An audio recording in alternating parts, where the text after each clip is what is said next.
Πότε φύγουμε?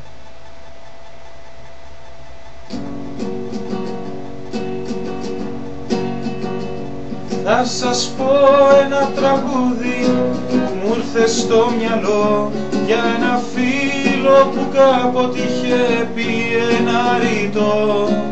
Κάποια πουλιά τραγουδούν για ελευθεριά, κάποια φεύγουν και πετούν ψηλά.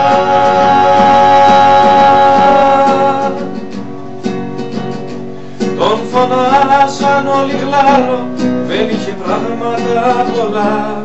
Είχε μόνο ένα φανάκι και τα δύο του σκυλιά. Κάποια πουλιά τραγουδούν για ελευθεριά, κάποια φεύγουν και πετούν ψηλά. Όταν έπιανε χειμώνας τα μαζεύε σιγά σιγά, φευγονόδια μας έλεγε που είναι πιο ζεστά. Κάποια πουλιά τραγουδούν για ελευθεριά, κάποια φεύγουν και πετούν ψηλά.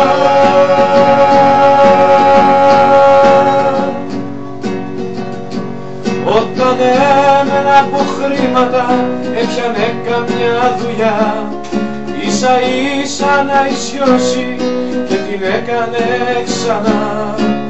Κάποια πουλιά τραγουδούν για ελευθεριά, κάποια φεύγουν και πετούν ψηλά.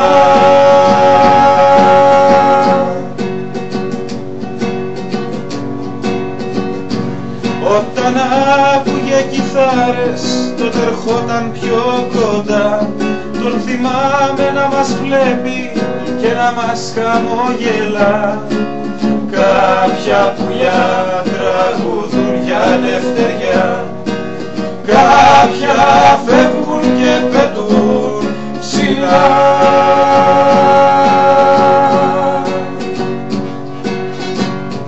Ήρθε εκείνος ο χειμώνας του 97, όταν πήγε η Ισπανία μα δεν γύρισε ξανά.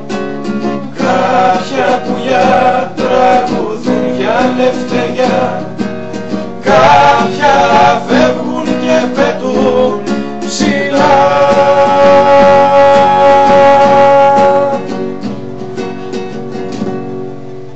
Μια κιθάρα γρατζουνάω σε κάποια μουδιά και ένας γλάρος που πετάει με κοιτάει από ψηλά. Κάποια πουλιά τραγουδούν για ελευθεριά, κάποια φεύγουν